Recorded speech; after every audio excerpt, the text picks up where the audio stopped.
Bismillahirrahmanirrahim. Assalamualaikum warahmatullahi wabarakatuh. Innal hamdalillah nahmaduhu wa nasta'inuhu wa nastaghfiruh wa na'udzu billahi min shururi anfusina wa min sayyiati a'malina. Man yahdihillahu fala mudhillalah wa man yudlil fala hadiyalah. Wa ashhadu an la ilaha illallah wahdahu la syarikalah wa ashhadu anna Muhammadan abduhu wa rasuluh. Ya ayyuhalladzina amanu taqullaha haqqa tuqatihi wa la tamutunna illa wa antum muslimun. Ya ayyuhan nasu taqu rabbakumul ladzi khalaqakum min nafsin wahidah wa khalaqa minha zawjaha wa batha minhuma rijalan katsiran wa nisaa'a.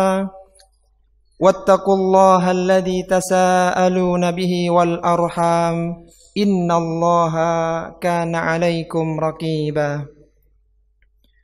Ya ayyuhalladzina amanu taqullaha wa qulu qawlan sadida yuslih lakum a'malakum wa yaghfir lakum dhunubakum. Wa man yuti'illaha wa rasulahu faqad faza fawzan 'azima.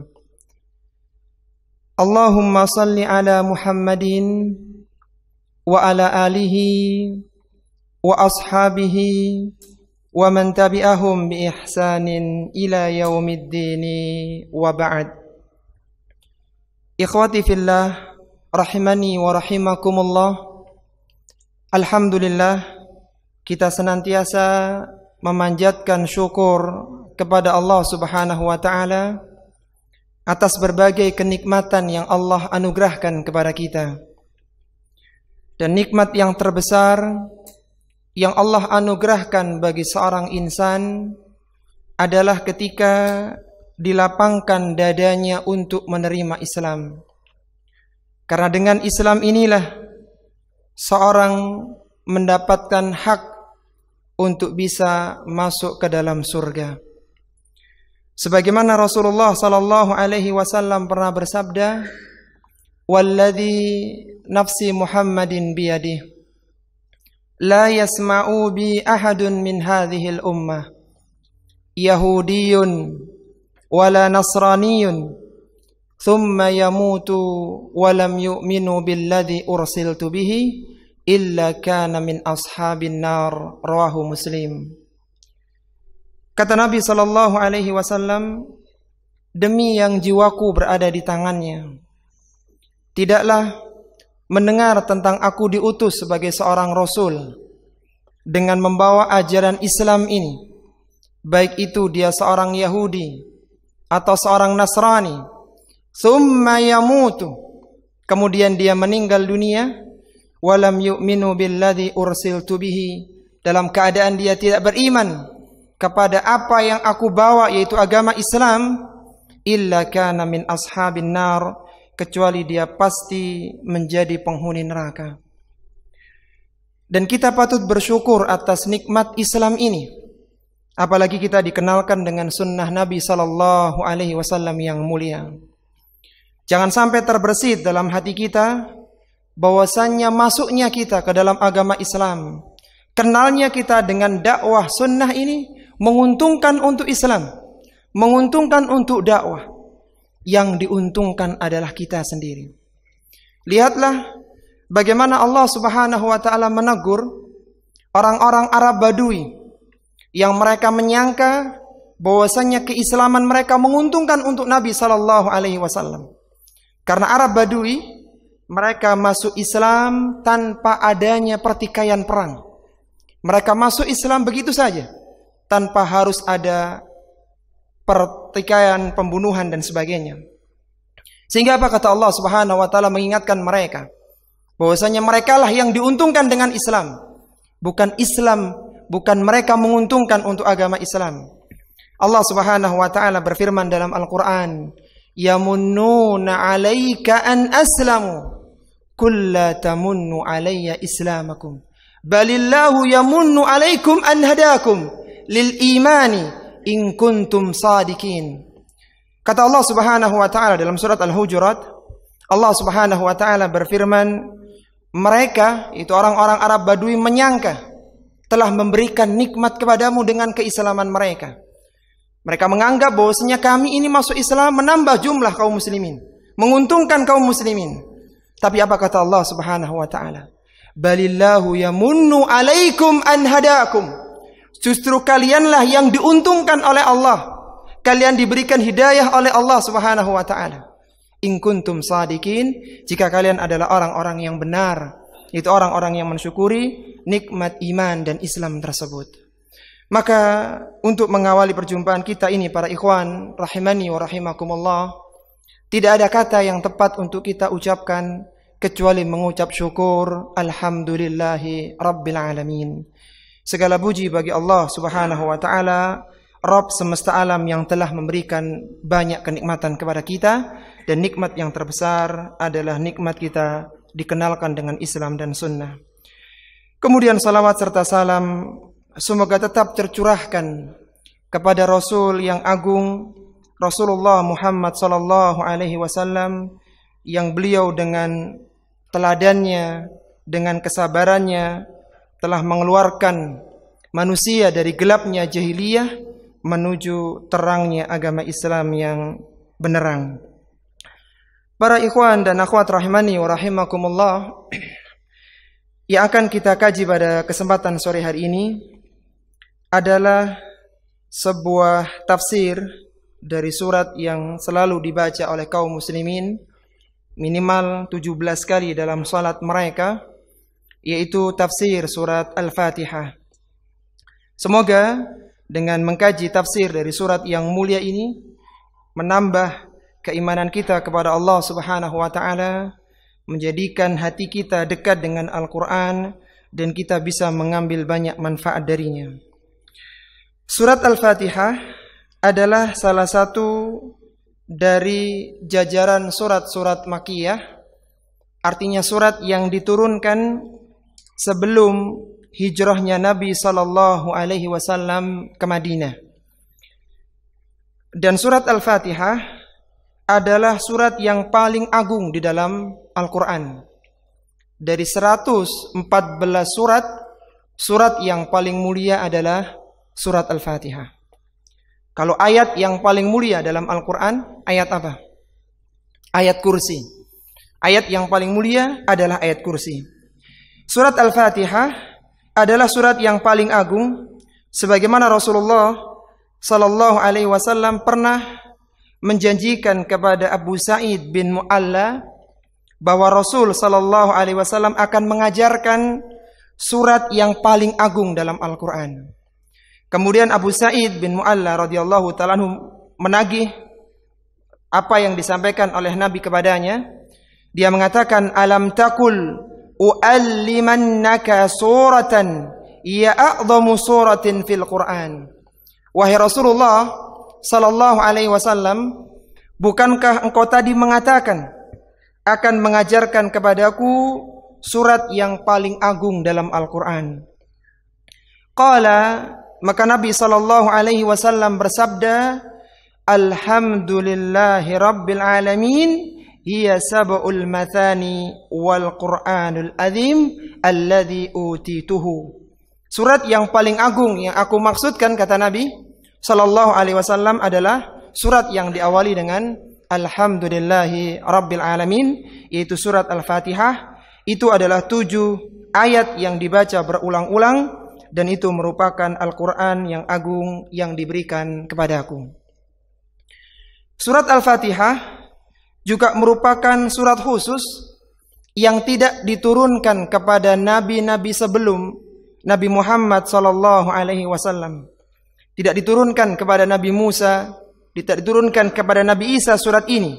Ini khusus diturunkan kepada Nabi sallallahu alaihi wasallam. Sebagaimana beliau sallallahu alaihi wasallam pernah bersabda, "Walladzi nafsi biyadihi," demi yang jiwaku berada di tangannya, "ma unzilat fit Taurati wala fil Injili wala fiz Zabur wala fil Furqan." Kata Nabi sallallahu alaihi wasallam, tidak pernah diturunkan kepadaku satu surat yang ada di dalam Taurat, tidak pernah diturunkan surat yang ada dalam Injil, dalam Zabur, bahkan dalam Al-Furqan. Apa Al-Furqan yang dimaksud? Al-Quranul Karim. Jadi semua kitab-kitab samawi tidak ada turun surat itu. Kata beliau, mithlaha, yang semisal dengannya, yaitu wa innaha sab'un minal mathani wal Qur'anul azim alladhi utituhu.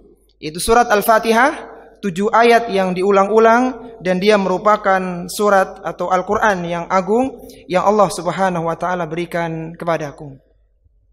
Karena demikianlah agungnya surat Al-Fatihah ini, maka surat Al-Fatihah yang dipilih oleh Allah Subhanahu wa ta'ala sebagai pilar salat.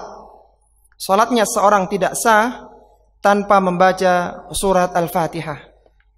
Sebagaimana diriwayatkan dari sahabat yang mulia Ubadah bin Samit radhiyallahu taala anhu, Rasulullah sallallahu alaihi wasallam pernah bersabda, "La salata liman lam yaqra bi Fatihatil Kitab." Tidak sah salatnya seseorang yang tidak membaca Al-Fatihah. Ini dipilih oleh Allah Subhanahu wa taala karena memiliki keutamaan yang sangat tinggi. Bahkan surat Al-Fatihah ini bisa dijadikan sebagai ruqyah yang ampuh. Jadi tidak perlu kita belajar mantra-mantra yang tidak dikenal, bacaan-bacaan yang asing. Al-Fatihah sendiri adalah merupakan ruqyah yang sangat mujarab. Sebagaimana pernah suatu ketika dikisahkan dari sahabat yang mulia Abu Sa'id Al-Khudri radhiyallahu taala anhu tentang sahabat yang meruqyah kepala kampung. Jadi ada sahabat yang safar, kemudian mereka minta dijamu oleh suatu suku di sebuah kampung, tapi mereka tidak mau memberikan makan. Sampai akhirnya kepala sukunya tersengat binatang. Lalu tidak ada yang bisa memberikan obat ya zaman itu, dan mereka minta kepada para sahabat agar diruqyah ya, atau diberikan ruqyah supaya sembuh kepala suku itu. Dan sahabat ini minta agar dari ruqyahnya itu mereka mendapatkan makanan, karena mereka butuh untuk menguatkan tenaganya untuk melanjutkan safarnya. Dikisahkan di situ dalam hadis Abu Sa'id Al-Khudri, yaqra'u bi umil Qur'an, maka dia membacakan umul Qur'an yaitu Al-Fatihah, wa yajma'u buzaqahu, dia mengumpulkan ludahnya, fabarra'a wayanfilu fabarra'a, kemudian dia meniupnya, lalu tiba-tiba orang tersebut kembali sembuh seperti semula. Jadi dikumpulkan tangannya, kemudian dia meludahi atau sedikit diberikan ludah, kemudian dibacakan Al-Fatihah, lalu diusapkan di tempat yang tersengat itu, tiba-tiba kepala suku itu langsung sembuh. Fa'atau bisya, maka diberikanlah kepada mereka seekor kambing. Faqalu, maka para sahabat yang lainnya mengatakan, la na'khuduhu hatta nas'ala an-nabiy sallallahu alaihi wasallam. Kami tidak akan mengambil kambing ini, karena ini kambing yang didapatkan dari ruqyah tadi, kecuali setelah kami bertanya kepada Nabi sallallahu alaihi wasallam. Fasa'aluhu, maka mereka menanyakan kejadian itu apa hukumnya, mendapatkan upah dari ruqyah, yaitu berupa kambing ini. Fadhahika, beliau kemudian tertawa, wa qala wa ma adraka annaha ruqyah. Dari mana dia tahu bahwasanya Al-Fatihah adalah surat yang bisa digunakan untuk ruqyah? Khudhuha, ambil itu kambingnya, wadribu li bisahmin, kemudian berikan bagianku dari dagingnya. Itu Rasulullah minta bagian dari kambing yang didapatkan dari hasil ruqyah tadi. Yang menjadi syahid dalam pembahasan kita bahwasannya Di antara keutamaan surat Al-Fatihah adalah surat yang ampuh digunakan untuk ruqyah. Dan surat Al-Fatihah ini, para ikhwan rahimani wa rahimakumullah, adalah surat yang mulia. Di antara buktinya, Allah Subhanahu wa ta'ala memberikan banyak nama kepada surat Al-Fatihah ini.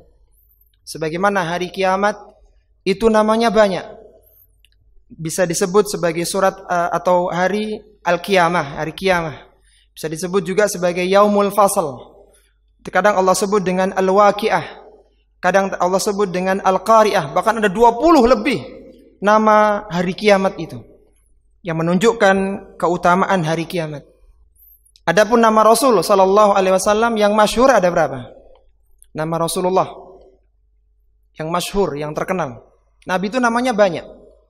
Ada 5 nama Nabi itu. Siapa yang tahu nama Rasulullah sallallahu alaihi wasallam? Rasul kita yang agung. Ada 5 namanya. Siapa? Satu Muhammad. Yang kedua Ahmad. Yang ketiga ada 5 nama beliau sallallahu alaihi wasallam. Harus tahu kita ini. Bukan kayaknya, Pak. Yang lainnya. Ahmad, Muhammad, kemudian Al-Hashir. Itu seorang yang akan mengumpulkan manusia pada hari kiamat.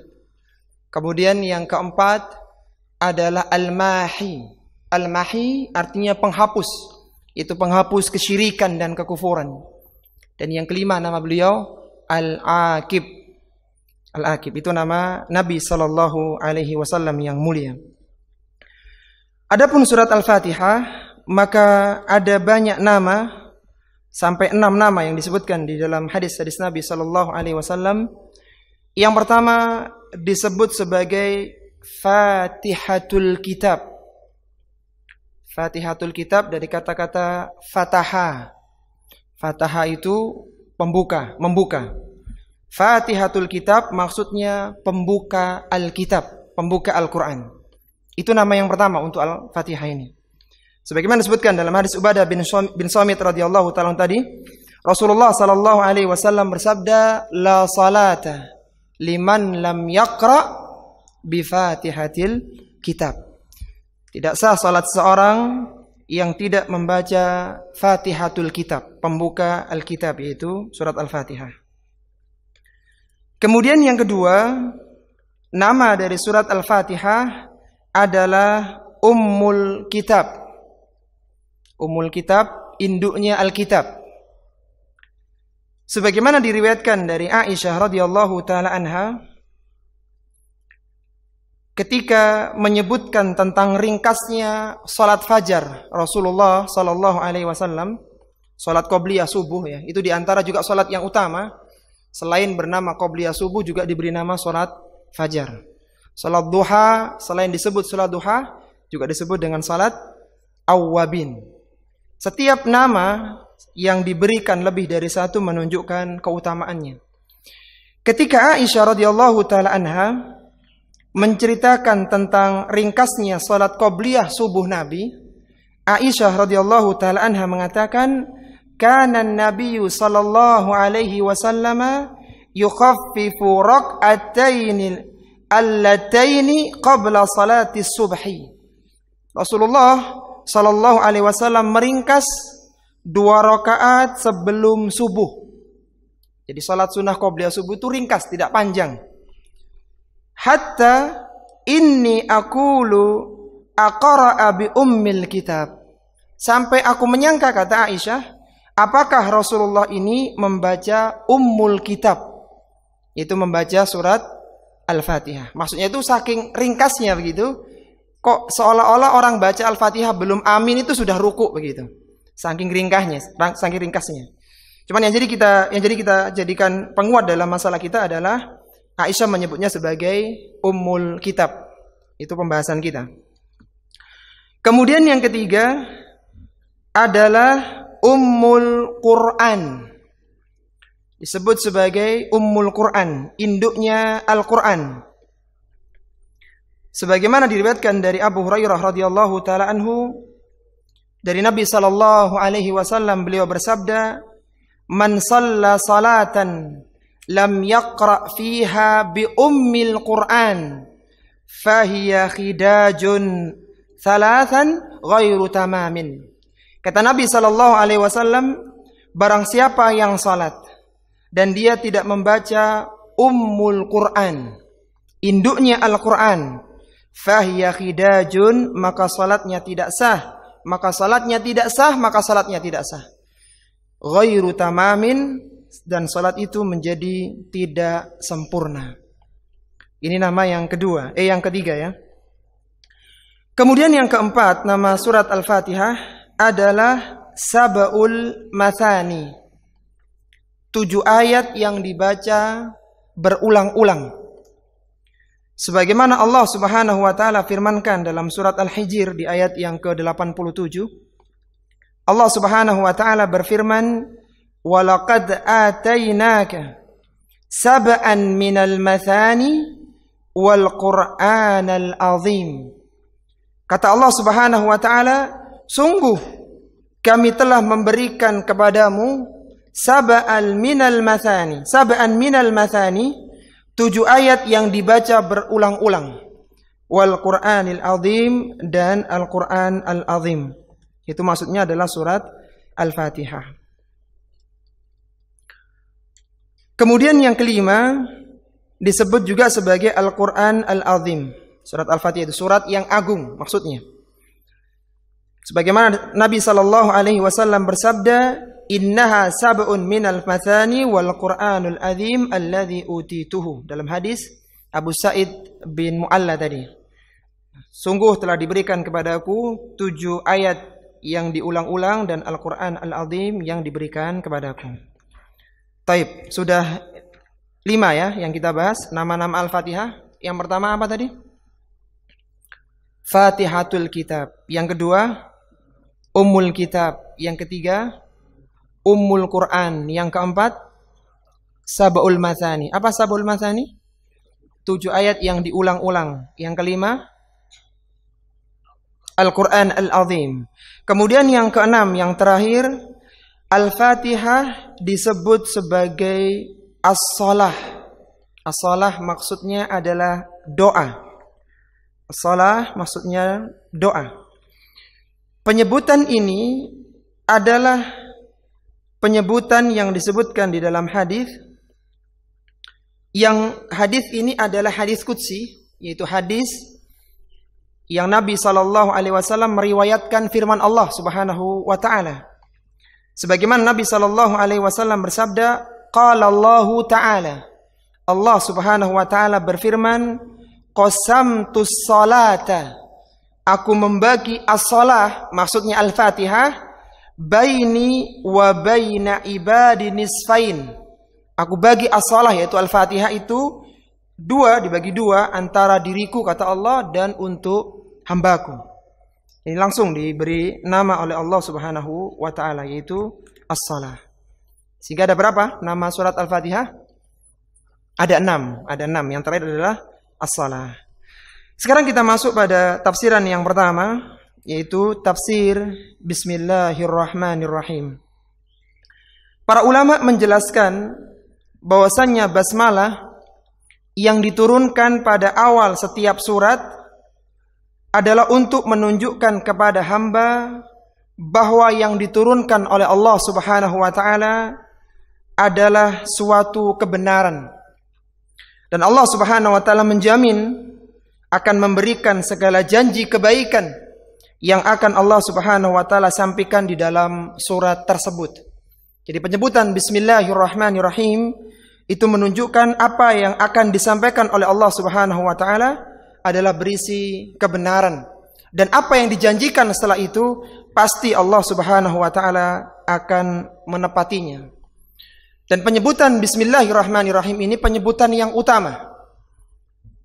Bismillahirrahmanirrahim di awal sebuah tulisannya, baik itu di dalam Al-Quran, di dalam surat-surat Al-Quran maupun di dalam surat yang lainnya termasuk perjanjian, adalah penyebutan yang mulia. Sehingga orang-orang yang mengingkari penulisan basmalah ketika Nabi SAW terjadi perjanjian Hudaybiyah tahun 6 Hijriyah. Waktu itu Rasulullah tertahan di Hudaybiyah untuk melakukan umrah. Maka ringkas cerita, terjadilah perjanjian Hudaybiyah di sana. Dan Rasulullah SAW memulai surat perjanjian itu dengan menulis Bismillahirrahmanirrahim. Dan waktu itu yang mewakili dari pihak orang-orang Quraisy adalah Suhail bin Amr. Maka Suhail bin Amr mengatakan, kami tidak mengenal tulisan Bismillahirrahmanirrahim. Bismillah kami kenal, adapun Bismillahirrahmanirrahim kami tidak kenal. Gantilah ini dengan tulisan yang kami biasa kenal, yaitu Bismikallahumma. Bismikallahumma, itu yang diminta oleh Suhail. Dan itu Allah Subhanahu wa tegur dalam Al-Quran, yang disebut oleh Allah sebagai hamiyatal jahiliyah, kesombongan jahiliyah, yaitu menolak adanya tulisan basmalah dalam surat perjanjian. Maka disebutkan oleh Allah Subhanahu wa taala di sana, ketika orang-orang kafir Quraisy itu menanamkan hamiyatal jahiliyah, kesombongan jahiliyah mereka. Jumhur mufassirin yang dimaksud dengan hamiyatal jahiliyah dalam surat Al-Fatah itu adalah ketidakmauan orang-orang kafir Quraisy penulisan Bismillahirrahmanirrahim dalam perjanjian Hudaybiyah. Kemudian yang kedua, mereka juga menolak penulisan Muhammad Rasulullah. Yang mereka inginkan adalah tulis Muhammad bin Abdullah. Penolakan ini adalah penolakan yang dikatakan oleh Allah sebagai kesombongan jahiliyah. Maka Al-Quranul Karim menuliskan basmalah di dalam awal surat Al-Fatihah merupakan keutamaan. Dan kebiasaan para ulama dulu ketika mereka menulis kitab, maka mereka menulis awal kitabnya dengan Bismillahirrahmanirrahim. Bahkan sunnah ini itu sudah ada sejak zamannya Nabi Sulaiman alaihissalatu wassalam. Ketika mengirim surat kepada Ratu Saba yang dikirim oleh burung hudhud, maka di sana tertulis surat itu dari Sulaiman dan diawali dengan kata Bismillahirrahmanirrahim. Jadi penyebutan Bismillahirrahmanirrahim merupakan keutamaan dari surat Al-Fatihah yang menunjukkan Allah Subhanahu wa taala membenarkan apa yang akan dibawakan setelah itu. Bacaan basmalah termasuk ayat di dalam Al-Quran. Namun yang menjadi perselisihan, apakah basmalah itu masuk dalam bagian surat Al-Fatihah ataukah tidak? Itu yang menjadi perselisihannya. Basmalah itu masuk dalam Al-Quran, akan tapi apakah basmalah itu masuk di dalam Al-Fatihah? Maka itu ulama berselisih. Ada yang mengatakan itu termasuk dalam bagian Al-Fatihah, ada yang mengatakan tidak. Dan pendapat yang dipilih oleh Syekh Muhammad Ibn Shalih Al-Utsaimin rahimahullahu ta'ala, bahwasannya basmalah bukan termasuk bagian dari surat Al-Fatihah. Meskipun ada khilaf ya, ketika nanti ada ulama yang mengatakan itu termasuk, ya tadi sudah kita sampaikan. Tapi pendapat yang dipilih oleh Syekh Utsaimin rahimahullahu ta'ala, bahwasanya Al-Fatihah atau basmalah bukan termasuk bagian dari surat Al-Fatihah. Dan basmalah itu diletakkan oleh Allah Subhanahu wa taala di awal surat untuk memisah antara satu surat dengan surat yang lainnya. Jadi adanya basmalah itu untuk memisah antara surat satu dengan surat yang lainnya. Sebagaimana Abdullah bin Abbas, sahabat pakar tafsir yang wafat tahun 68 Hijriyah di Taif, beliau pernah mengatakan, "Kana an-nabiyyu sallallahu alaihi wasallam la ya'rifu fasla surati hatta tanzila alaihi Bismillahirrahmanirrahim." Kata Abdullah bin Abbas radhiyallahu taala anhuma, bahwasanya Nabi sallallahu alaihi wasallam tidak tahu pemisah surat satu dengan yang lainnya, artinya sudah terputuskah surat ini dengan surat yang setelahnya, sampai turunnya Bismillahirrahmanirrahim. Dan semua surat dalam Al-Quran itu ada basmalahnya, kecuali satu surat. Surat apa itu? Surat At-Taubah. Nah, pertanyaannya adalah, kenapa surat At-Taubah tidak menggunakan basmalah? Nah, silakan. Yang tahu ada hadiahnya. Kenapa kok nggak pakai basmalah? Ya, silakan Pak.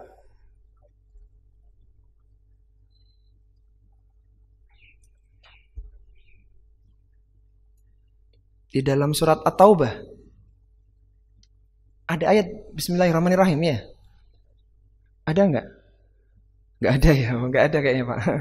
Jadi ada pendapat yang lainnya? Kenapa kok surat At-Taubah tidak ada basmalahnya? Iya.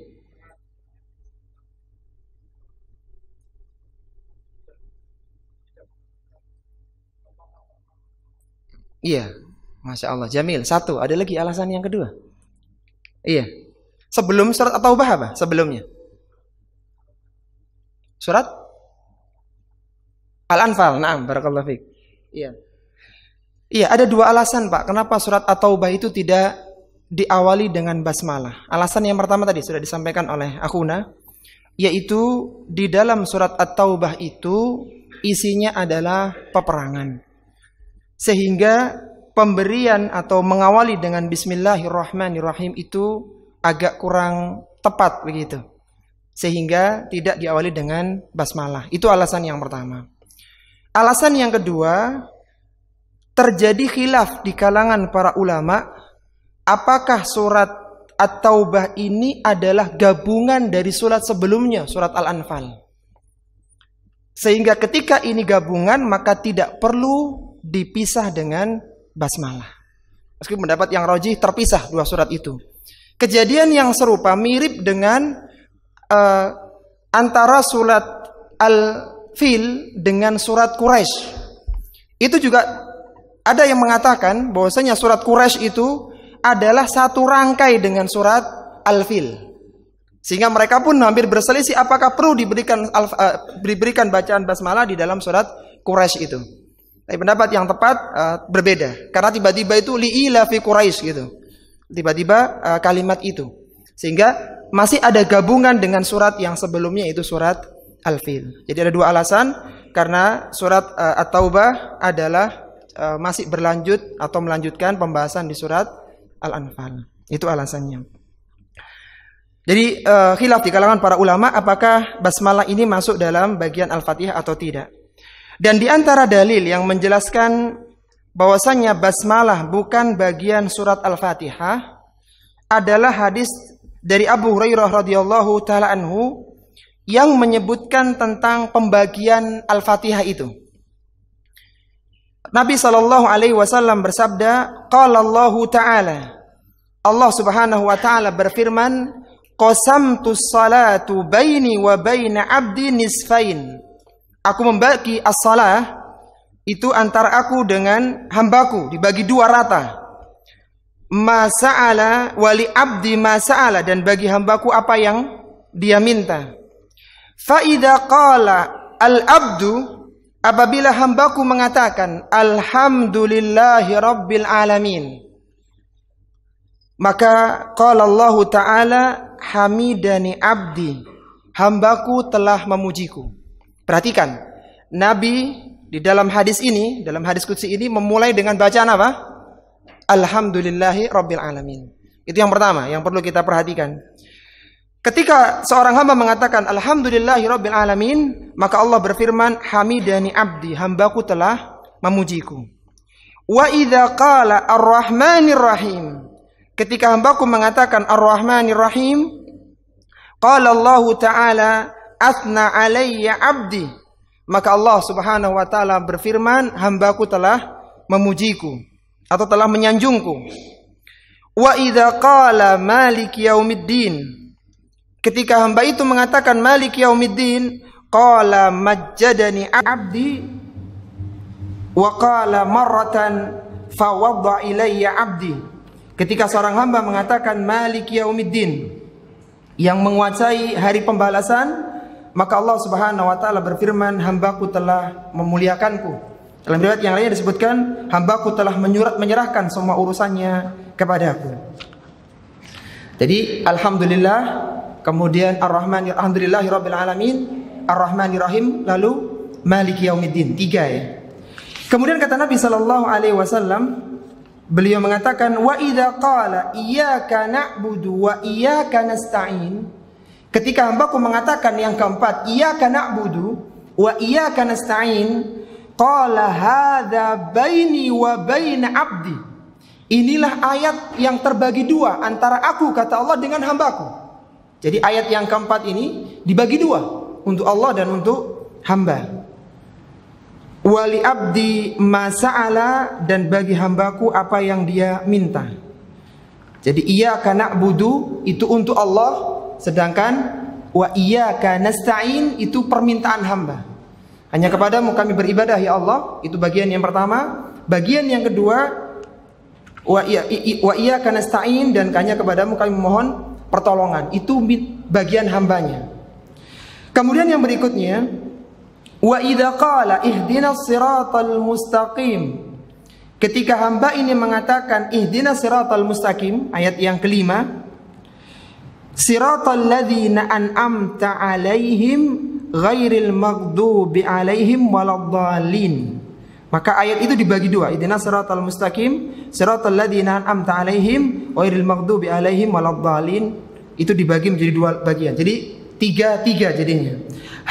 Qala hadza li abdi wa li abdi ma sa'ala, dan kata Allah Subhanahu wa taala, ini adalah bagian dari hambaku dan bagianku, dan untuk hambaku apa yang dia minta. Yang menjadi penekanan di dalam hadis qudsi ini, bahwa Allah Subhanahu wa taala membagi dua bagian yang sama.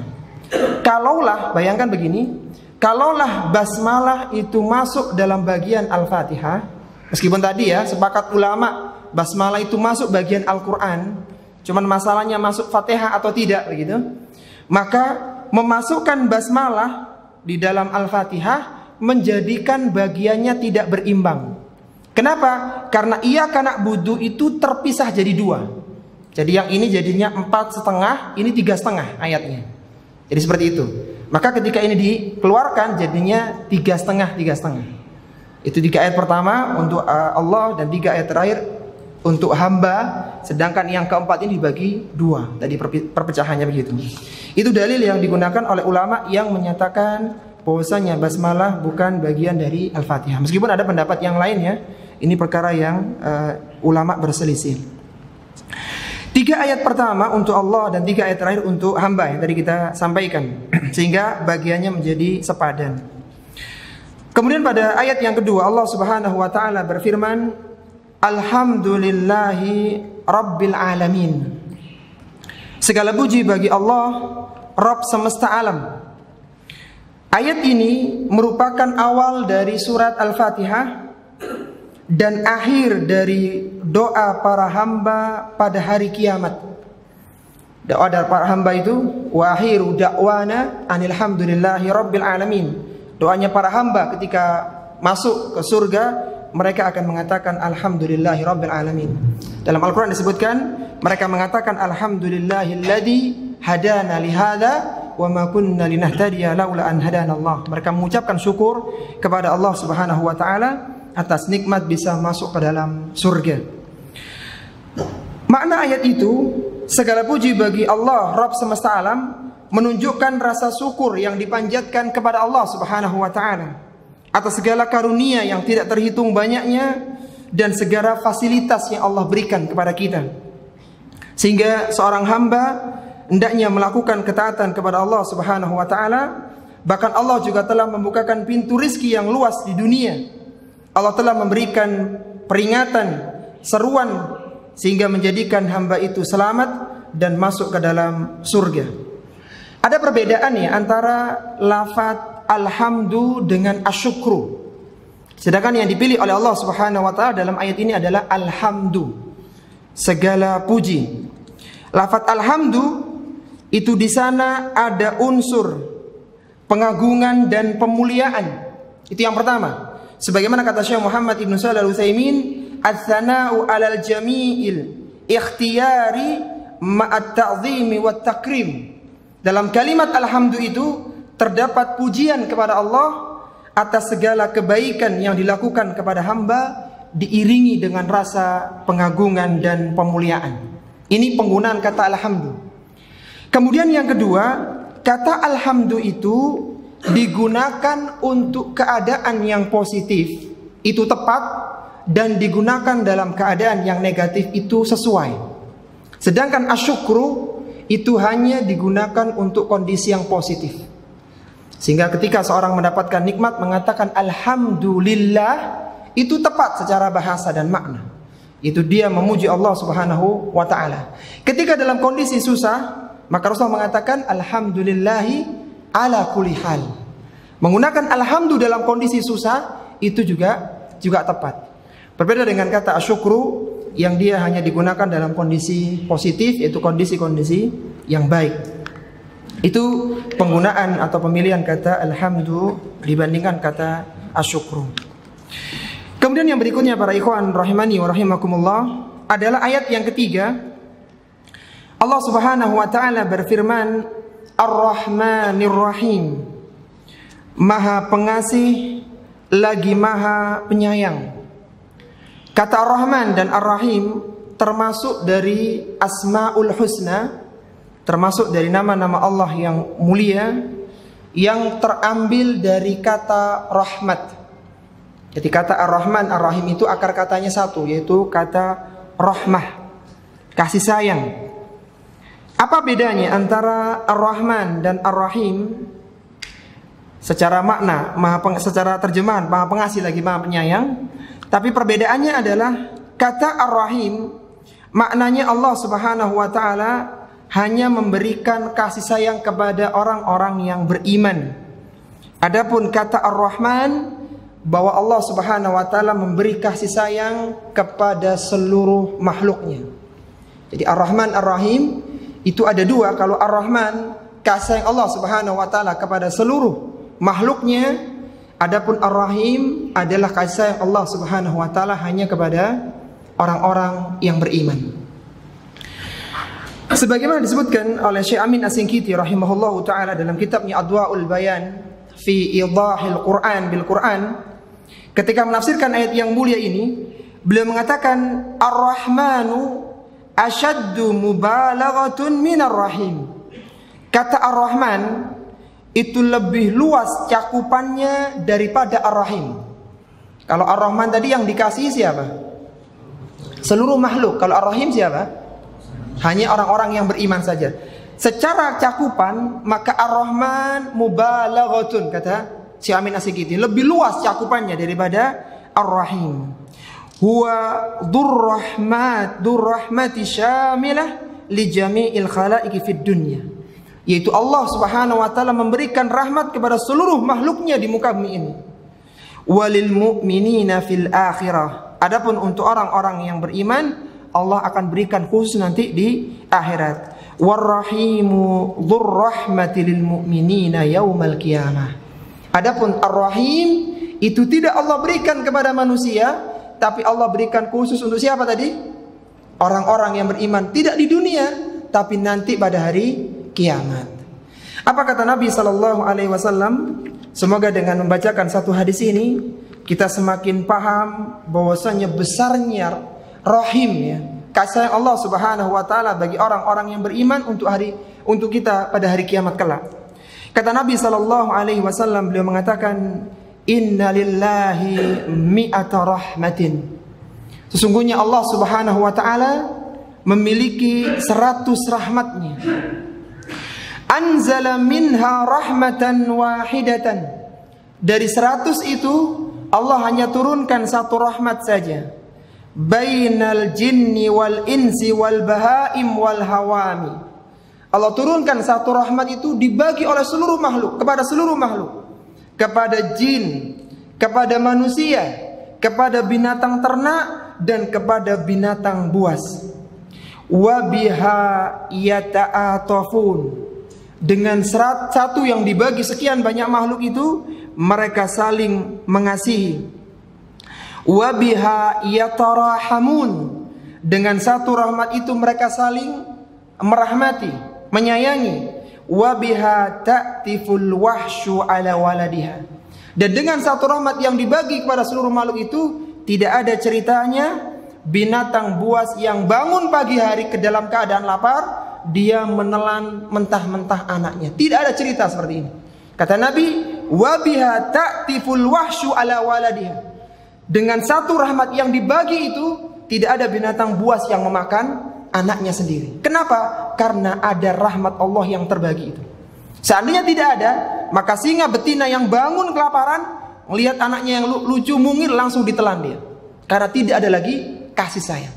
Tapi karena adanya kasih sayang, maka tidak ada kejadian semacam ini. Kalaulah satu rahmat itu dibagi seperti itulah kondisinya, sehingga ada saling mengasihi, saling membantu, saling menolong, maka bayangkan kalau sisanya, ada berapa tadi sisanya? 99 itu Allah keluarkan untuk orang yang beriman. Apa kata Nabi? Kata beliau sallallahu alaihi wasallam, wa akharallahu tis'an wa tis'ina rahmatan. Dan Allah akhirkan 99 rahmatnya untuk siapa? Yarhamu biha ibadahu yaumal qiyamah. Untuk merahmati hamba-hambanya yang beriman pada hari kiamat. Sehingga jangan kaget kalau nanti pada hari kiamat orang yang melakukan dosa besar bisa diampuni dosanya oleh Allah dengan rahmatnya. Orang yang asalnya di dalam kerak neraka diringankan oleh Allah Subhanahu wa taala siksanya. Bahkan ada orang yang seharusnya masuk neraka, dia tidak masuk ke dalam neraka. Dengan apa? Dengan rahmat Allah Subhanahu wa taala. Itu Ar-Rahim. Itu Ar-Rahim adalah rahmat Allah atau kasih sayang Allah yang Allah berikan untuk orang-orang yang beriman ketika terjadinya hari kiamat. Kemudian pada ayat yang selanjutnya, ayat yang ketiga, Allah Subhanahu wa taala berfirman, Maliki yaumiddin, yang menguasai hari pembalasan. Dan Yaumuddin adalah salah satu nama hari kiamat. Yang dimaksud dengan Yaumuddin pada hari ini adalah hari pembalasan, yang mana waktu itu manusia tidak bisa menolong orang lain karena urusan mereka adalah urusan yang berat. Maliki Yaumiddin, yang menguasai ad-din, Yaumuddin, ini ditafsirkan oleh Allah Subhanahu wa taala di dalam surat Al-Infitar ayat 17 dan ayat yang ke-19. Jadi tafsiran Yaumuddin Allah sebutkan dalam surat Al-Infitar ayat 17 sampai 19. Dan kalau antum ingin merujuk ya tafsir Al-Qur'an dengan Al-Qur'an, maka kitab yang paling bagus adalah kitabnya Syekh Amin As-Singkiti dengan judul kitabnya Adwa'ul Bayan fi Idahil Qur'an bil Qur'an. Di sana Syekh Amin As-Singkiti rahimallahu taala banyak menyebutkan ayat ini ditafsirkan dengan ayat mana, atau bahkan ayat-ayat yang serupa itu dibawakan oleh beliau rahimahullahu taala. Tafsiran dari Yaumuddin kata Syekh Amin As-Singkiti rahimahullahu taala ditafsirkan oleh Allah Subhanahu wa taala dalam surat Al-Infitar ayat 17 sampai 19, yang mana Allah Subhanahu wa taala berfirman, "Wa ma adraka ma yaumuddin." Dan tahukah kalian apakah Yaumuddin itu? Thumma ma adraka ma yaumuddin. Kemudian tahukah kalian apa yang dimaksud dengan Yaumuddin? Apa maksudnya? Dijelaskan oleh Allah, yauma la tamliku nafsun li nafsin syai'a wal amru yauma idzil lillah. Ini tafsirannya. Yaitu pada hari yang mana seorang hamba tidak mampu menolong orang lain sedikit pun, dan semua urusan pada hari itu dalam kekuasaan Allah Subhanahu wa taala.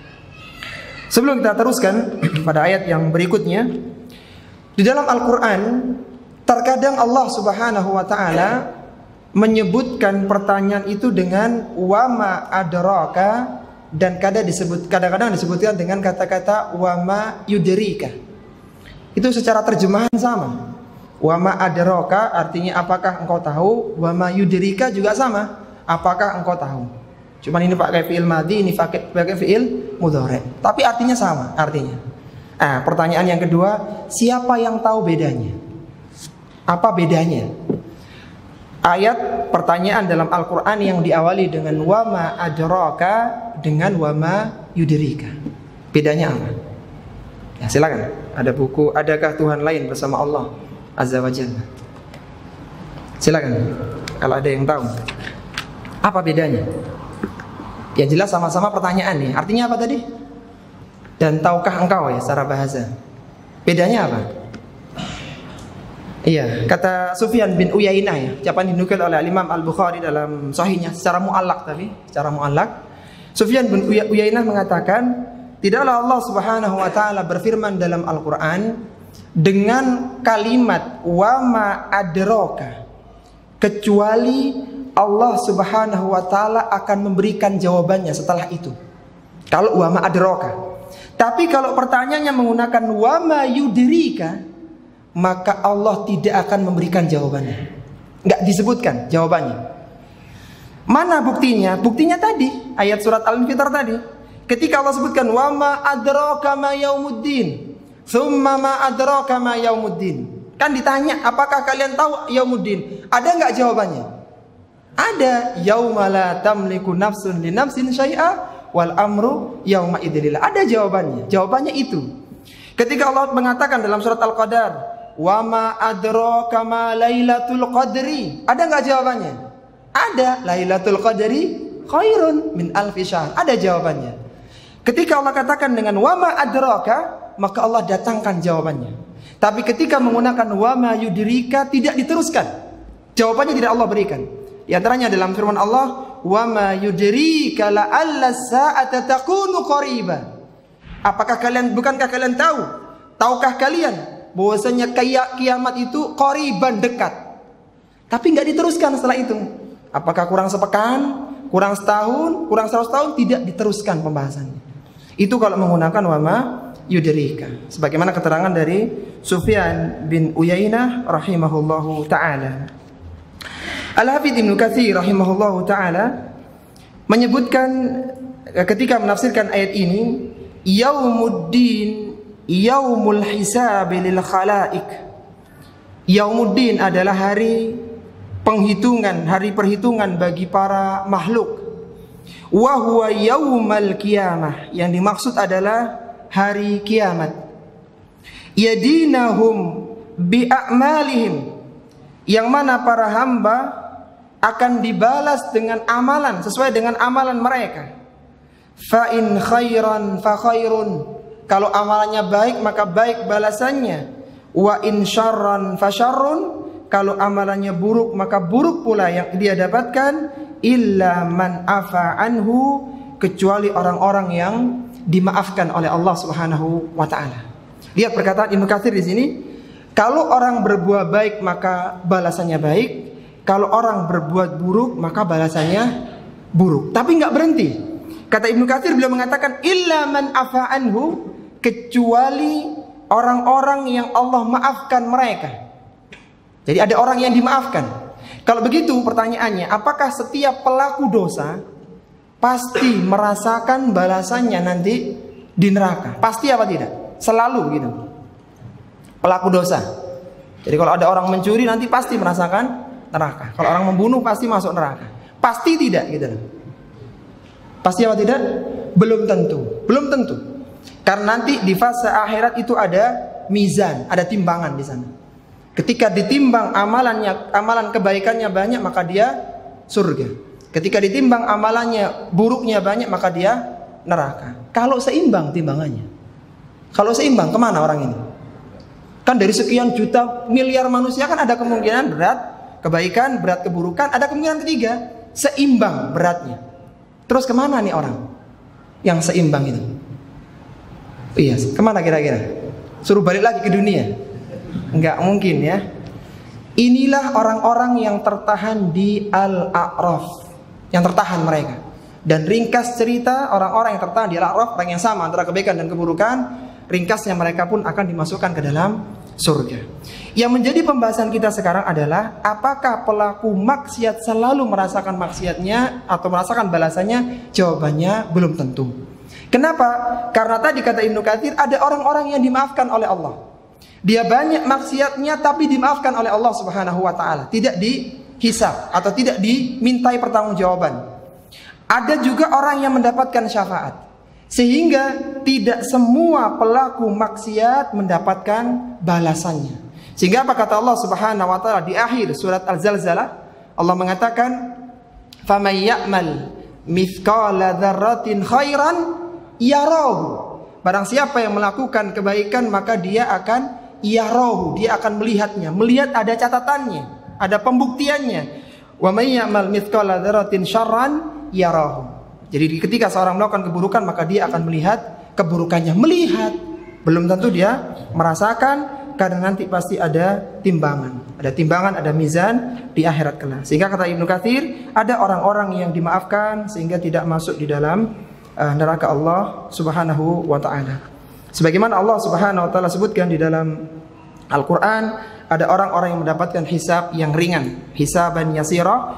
Maksudnya yaitu mereka ditunjukkan keburukannya, tapi Allah tidak menghukumnya, dibiarkan lepas begitu saja. Sehingga Rasulullah mengajarkan sebuah doa, Allahumma hasibni hisaban yasira.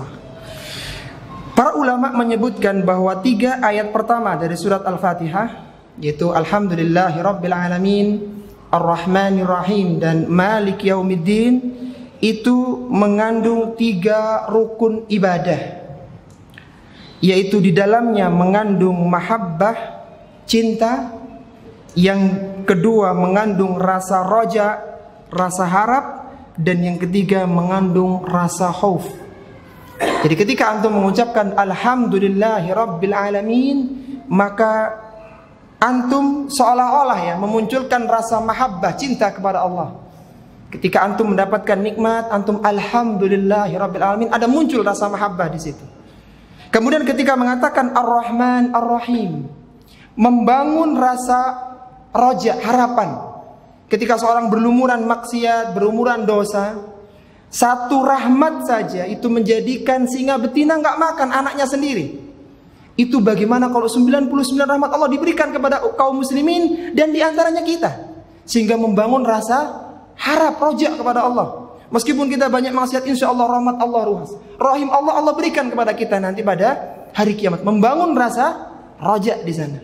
Kemudian ketika menyebutkan Maliki Yaumiddin, pada hari yang seorang nggak bisa nolong orang lain, disebutkan dalam Al-Quran, Yauma yafirrul mar'u min akhi wa ummihi wa abihi wa sahibatihi wa bani. Pada hari seorang lari dari temannya, suami lari dari istrinya, bapak lari dari anaknya. Kenapa? Likulli imri'in yauma idin sya'nu yuhni. Semua orang sibuk dengan urusannya masing-masing. Bahkan disebutkan dalam sebuah riwayat yang dilemahkan oleh sebagian ahlul hadis, bahwasanya manusia itu tidak mengurusi orang lain dalam 3 keadaan. Yang pertama, ketika di mahsyar, seorang tidak mikir orang lain kecuali dirinya sendiri. Yang kedua, ketika disebarkan kitab catatan amal, seorang tidak memikirkan orang lain sampai dia tahu apakah dia berhasil menerima dengan tangan kanannya ataukah dia menerima dengan tangan kiri yang ditekuk ke belakang.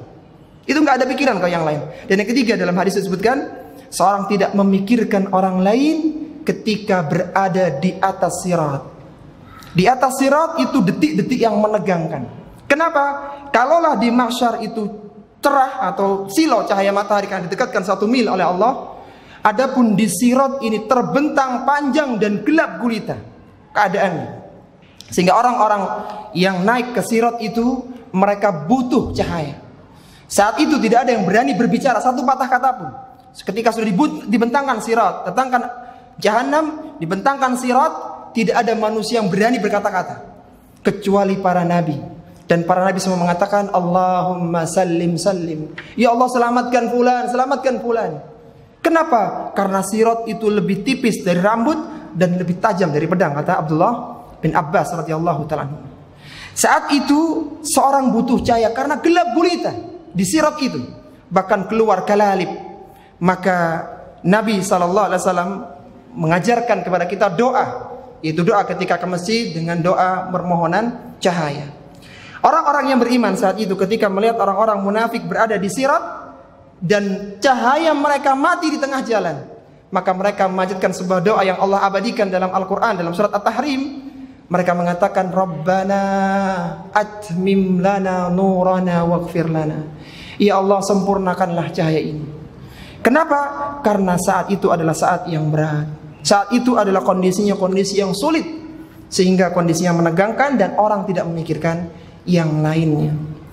Maka ketika seorang membayangkan kondisi berat seperti itu dan dia baca Maliki Yaumiddin, zat yang menguasai hari pembalasan, yang tidak ada yang bisa menyelamatkan kita waktu itu kecuali hanya pertolongan Allah Subhanahu wa taala. Ketakutan manusia, maka terbangunlah rasa khauf kepada Allah Subhanahu wa taala. Jadi alhamdulillahirabbil alamin memunculkan rasa apa? Mahabbah, rasa cinta. Kemudian Ar-Rahmanir Rahim memunculkan rasa roja, harapan. Sedangkan Malik Yaumiddin memunculkan rasa khauf, rasa takut. Dan di antara tiga itulah seorang hamba beribadah kepada Allah. Ibadah akan hambar kalau tidak ada tiga itu. Tidak ada unsur harap, tidak ada unsur takut, dan tidak ada unsur mahabbah. Dan seorang yang mengaku cinta kepada Allah Subhanahu wa taala akan berusaha menjauhi maksiat kepada Allah. Sebagaimana Al-Imam Asy-Syafi'i rahimahullahu taala pernah menyebutkan dalam salah satu syairnya dengan ucapan yang sangat indah, "Lau kana hubbuka sadiqan la ata'tahu, innal muhibba liman yuhibbu muti'u." Kata Imam Asy-Syafi'i rahimahullahu taala, kalaulah cintamu adalah cinta yang tulus, cinta yang kau munculkan adalah cinta yang murni, la ata'tahu, niscaya engkau akan berusaha mentaati Allah Subhanahu wa taala. Kenapa? Innal muhibba liman yuhibbu muti'u. Karena sungguhnya orang yang cinta kepada zat yang dia cintai sangat mentaatinya. Kalaulah ada seorang suami yang baru saja melangsungkan akad nikah, kemudian istrinya minta sesuatu yang jauh di tengah malam, maka dia akan mencari barang itu untuk apa?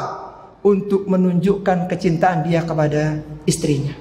Kalaulah ada seorang anak yang merengek menangis di hadapan bapaknya, ini tunggakan sekolah sudah numpuk sekian ratus ribu, kemudian bapaknya berjuang mencari harta, mencari maisha.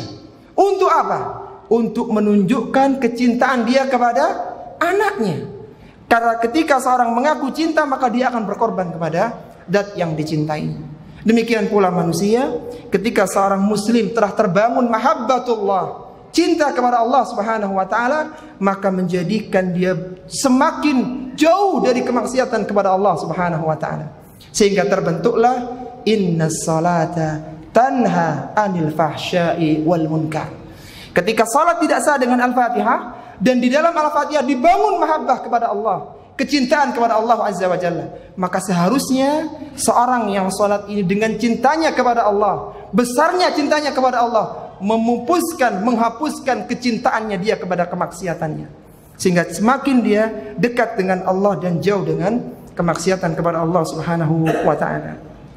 Itu tiga ayat yang pertama dari surat Al-Fatihah. Kemudian yang berikutnya pada ayat yang keempat, Allah Subhanahu wa taala berfirman, "Iyyaka na'budu wa iyyaka nasta'in." Hanya kepadamu kami beribadah dan hanya kepadamu kami meminta pertolongan. Mendahulukan kata iyyaka itu menafikan sesembahan-sembahan lain selain Allah Subhanahu wa taala. Jadi secara bahasa itu na'budu iyyaka, begitu. Tapi ketika didahulukan iyyaka na'budu, maka pendahuluan kata iyyaka ini menafikan atau menghilangkan semua sesembahan selain Allah Subhanahu wa taala. Dan kita perlu ingat para ikhwan rahimani wa rahimakumullah, bahwa tidaklah Allah Subhanahu wa taala mendahulukan satu kata dalam Al-Qur'an kecuali dengan hikmah yang sangat mendalam. Jadi nggak mungkin kata itu terbalik, itu tidak mungkin. Sengaja memang itu menunjukkan hikmah yang sangat mendalam. Mendahulukan kata iyyaka dari kata na'budu, maka ini menunjukkan tauhid kepada Allah Subhanahu wa taala. Artinya seolah-olah seorang mengatakan, "Ya Allah, kami beribadah hanya kepadamu dan tidak kepada selainmu." Ada unsur tauhid yang ada di sana. Kemudian kata wa iyyaka nasta'in, maka kalimat itu menunjukkan bahwasanya ibadah tidak akan sempurna kecuali dengan pertolongan, taufik dan izin dari Allah Subhanahu wa taala. Jadi hanya kepadamu kami menyembah dan hanya kepadamu kami mohon pertolongan. Meskipun kata pertolongan ini umum ya, ada banyak hal. Di antara yang kita butuh pertolongan dari Allah adalah pertolongan untuk bisa melakukan ibadah. Maksudnya begitu. Jadi seolah-olah kita tidak bisa mentauhidkan Allah Subhanahu wa taala dengan sempurna kecuali dengan pertolongan dari Allah Subhanahu wa taala. Syekhul Islam rahimahullahu taala pernah mengatakan, tentang definisi ibadah itu. Beliau mengatakan ismun jami'un likulli ma yuhibbuhullahu wa yardah. Yang dimaksud dengan ibadah adalah ungkapan yang mencakup segala sesuatu yang dicintai dan diridhai oleh Allah Subhanahu wa taala. Minal a'mali wal aqwal, dari bentuk perbuatan, dari bentuk amalan maupun ucapan. Al-zahirati wal batinah, baik itu yang lahir maupun yang batin.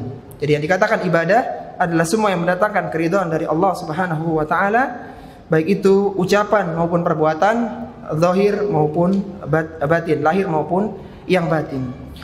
Yang perlu kita kuatkan di sini para jamaah rahimani wa rahimakumullah, bahwasanya seorang hamba tidak bisa beribadah kecuali dengan pertolongan dari Allah Subhanahu wa taala. Sebagaimana Allah Subhanahu wa taala tekankan di akhir surat At-Takwir di ayat yang ke-29, Allah Subhanahu wa taala berfirman, "Wa ma tasyauna illa ayyasha Allahu rabbul alamin." Tidaklah kalian menghendaki satu kebaikan kecuali semua itu telah dikehendaki oleh Allah Subhanahu wa taala. Allah Rabb semesta alam. Kita tidak beranjak untuk ingin melakukan ibadah. Kita tidak akan terpantik untuk melakukan kebaikan dan semua hal-hal yang positif yang lainnya, kecuali itu dibersihkan oleh Allah Subhanahu wa taala, kecuali itu diberikan taufik oleh Allah Subhanahu wa taala. Sehingga apa kata Syekh Al-Imam Al-Baghawi rahimahullahu taala dalam kitabnya Ma'alimut Tanzil yang dikenal dengan tafsir Al-Baghawi, 4 jilid tebal, beliau pernah mengatakan ketika menafsirkan ayat yang mulia itu, ayat terakhir dalam surat At-Takwir, kata Imam Al-Baghawi rahimahullahu taala, "Inna ahadan la ya'malu khairan illa bitaufiqillah wala syarran illa bihuzlanihi." Kata Imam Al-Baghawi rahimahullahu taala, bahwasanya seorang hamba dia tidak akan bisa melakukan amalan kebaikan illa bitaufiqillah, kecuali dengan taufik dari Allah Subhanahu wa taala. Wala syarran, dan seorang tidak terjatuh dalam keburukan dan kemaksiatan illa bihuzlanihi, kecuali ketika Allah telantarkan dia, Allah tidak berikan taufik kepadanya, maka baru dia terjerumus dalam kemaksiatan. Sehingga kita sebagai seorang hamba perlu memohon taufik kepada Allah. Kita sering mewasiatkan kepada para jamaah ya, kita sering mendengarkan ayat-ayat tentang keutamaan amal, keutamaan baca Al-Quran, keutamaan sedekah, keutamaan sholat duha, keutamaan sholat wajib, dan banyak hal-hal yang lain. Cuman pertanyaannya, kenapa kok gak banyak yang kita lakukan? Hanya sekedar menumpuk wacana dan informasi. Kenapa? Karena antum tidak minta kepada Allah, ya Allah, sebagaimana engkau telah memberiku ilmu tentang keutamaan sholat duha, maka berikanlah kepada hambamu ini taufik untuk mudah melakukan ibadah. Ya Allah, sebagaimana engkau tunjukkan kepada hambamu ini keutamaan bersedekah, yang kata Al-Hasan bin Ali, sadaqatus sirri tudfi'u ghadabi rabbi, sedekah sembunyi-sembunyi itu menjadikan padamnya murka Allah Subhanahu wa taala. Sehingga Al-Hasan bin Ali itu punya kebiasaan, tidaklah berlalu satu malam kecuali dia meletakkan gandum di rumah-rumah orang Madinah. Sampai kapan? Sampai dia meninggal dunia.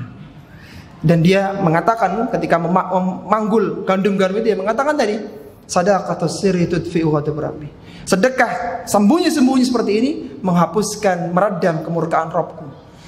Kenapa kita tahu keutamaan ini dan kita tidak mengamalkannya? Jawabannya satu, karena kita belum mendapatkan taufik dari Allah Subhanahu wa taala. Maka minta kepada Allah, ya Allah, berikanlah taufik untuk bisa mengamalkan. Dan terkadang taufik itu perlu dijemput dengan kerja keras. Seorang tidak bisa keluar dari sifat kikir, sifat bahil, kecuali dilatih untuk jadi dermawan. Sehingga apa kata Allah Subhanahu wa taala memuji orang-orang Madinah yang mereka saat menyambut para muhajirin, orang-orang yang hijrah dari Mekah ke negeri mereka, dan mereka berikan semuanya untuk saudara-saudaranya. Ada yang berikan tanahnya, ada yang menunjukkan jalan ke pasar, banyak. Maka dikatakan Allah dalam surat Al-Hasyr itu, wa may yuqa suhha nafsihi faulaika humul muflihun. Dan barang siapa yang selamat dari suhnya, dari kebahilan yang sangat itu, faulaika humul muflihun, kata Allah, itulah orang-orang yang beruntung. Ayat yang mulia itu dalam surat Al-Hasyr itu turun, ada sebab nuzulnya. Ayat itu turun berkaitan dengan kejadian Nabi SAW tidak bisa menjamu tamunya. Ada seorang yang datang kepada Nabi bertamu dan beliau tidak punya makanan. Maka ditawarkanlah kepada orang-orang Madinah, orang pribumi Madinah, dan bangkitlah Abu Talha yang menjamu tamu-tamu Nabi SAW tersebut. Sehingga akhirnya mereka tamu-tamu makan malam dengan kenyang, sedangkan Abu Talha dan istrinya tidak makan malam hari itu. Pagi harinya sebelum Abu Talha mengatakan satu kata pun bahwasanya Rasulullah SAW, istriku, anakku tadi malam nggak makan untuk menjamu tamu ya Rasulullah, belum dia katakan ini, apa kata Nabi? Laqad ajiballah, sungguh Allah takjub dengan yang dilakukan oleh fulan dan fulana, yaitu Abu Talha dan Ummu Sulaim. Kenapa? Dia berani sedekah, dia berani memberikan makan meskipun dia, istrinya dan anak-anaknya tidur dalam kondisi lapar. Kemudian Rasul mengatakan, kemudian turunlah firman Allah, wa yu'thiruna ala anfusihim walau kana bihim khasasah, dan seterusnya sampai Allah puji orang-orang yang berani melawan kekikirannya, kebahilannya itu. Semoga satu ayat dalam surat Muhammad, ya, di ayat yang terakhir itu mengetuk hati kita untuk tidak kikir dalam harta kita. Di surat Muhammad itu banyak cerita tentang peperangan di sana, tentang peperangan, bagaimana mengatasi tawanan perang, melakukan tawanan perang, perlakuan mereka. Di akhir ayat itu, di akhir surat itu, Allah Subhanahu wa taala sebutkan begini, ha antum haula'i tud'auna litunfiqu fi sabilillah faminkum may yabkhal wa may yabkhal fa innama yabkhalu an nafsi. Setelah Allah cerita panjang tentang peperangan begini begitu, butuh dana, butuh biaya, semuanya Allah sebutkan. Terakhir Allah katakan, ha antum, kalianlah, kata Allah, haula'i tud'auna litunfiqu fi sabilillah. Kalian wahai kaum muslimin yang dipanggil oleh Allah untuk menginfakkan harta kalian di jalan Allah. Kalian dipanggil untuk membantu jihad, membantu peperangan, membantu dakwah ini. Famay yabkhal, kata Allah, barang siapa yang bahil, fa innahu yabkhalu an nafsi, maka dampak kebahilannya akan kembali kepada dirinya sendiri. Sebagian mufassir ketika menafsirkan ayat itu, mereka mengatakan, apa dampak kebahilan yang akan kembali kepada dirinya? Bahwasannya keburukan gara-gara dia tidak mengeluarkan hartanya itu akan kembali ke dirinya sendiri, yaitu harta dia akan keluar pada sesuatu yang zahirnya tidak berpahala. Jadi orang kalau menahan harta yang kikir banget gitu ya, maka tiba-tiba ya tidak mendoakan jelek ya, tiba-tiba itu aki mobilnya minta ganti, sekernya minta direparasi, seperti itu. Uang keluar ratusan ribu, bahkan mungkin jutaan, tapi zahirnya tidak berpahala. Makanya kita sering mendengarkan ayat-ayat seperti itu. Kenapa tidak terpetik untuk melakukannya?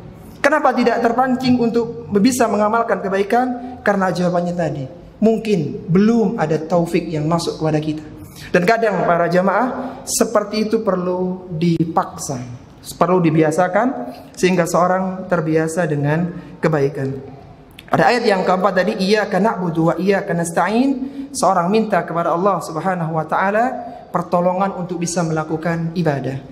Syekh Muhammad Ibn Shalih Al-Utsaimin rahimahullahu taala, beliau menyebutkan tentang sebuah perkataan yang sangat indah ya. Beliau mengatakan dengan perkataan yang sangat indah tentang pentingnya seorang hamba memohon pertolongan dalam beramal. Syekh Muhammad Ibn Shalih Al-Utsaimin pernah mengatakan dalam tafsirnya, tafsir Al-Qur'an Al-Karim, kata beliau, kun ma'allahi qablal amal wa ba'dal amal. Jadilah kalian senantiasa bersama Allah sebelum kalian beramal dan setelah kalian beramal. Jadi sebelum kita ini sholat duha nanti, baca Quran nanti, sedekah nanti, atau sholat sunnah besok, kata Syekh Utsaimin, bersamalah kalian dengan Allah. Kun ma'allah, senantiasa kalian bersama dengan Allah. Kapan? Qablal amal wa ba'dal amal. Apa maksudnya? Kata Syekh rahimahullahu taala, qablal amal tasta'inhu billahi azza wa jalla. Sebelum beramal, maka kalian mohon kepada Allah azza wa jalla. Kita sering ya dalam kajian tafsir itu, anak pesan kepada jamaah itu, tolong poin-poin penting itu ditulis di halaman terakhir di bukunya. Jadi setelah kajian ini harus berinfak, setelah kajian ini harus sholat sunnah, setelah kajian ini witir sebelum tidur, ditulis, diamalkan. Jadi minta tolong kepada Allah agar amalan-amalan ini bisa kita lakukan. Kemudian yang kedua, wa ba'daha tarju minhu thawaba. Jangan lupa kalian mohon kepada Allah agar ibadah kalian diterima oleh Allah Subhanahu wa taala. Sehingga iyyaka na'budu wa iyyaka nasta'in menekankan bahwa butuhnya kita pertolongan di dalam melakukan amalan kebaikan. Kemudian berikutnya para jemaah rahimani wa rahimakumullah adalah ayat yang ke-5 ya. Ihdinas siratal mustaqim. Tunjukkanlah kami ke jalan yang lurus. Maksudnya adalah berikanlah bimbingan kepada kami kepada as-sirat al-mustaqim.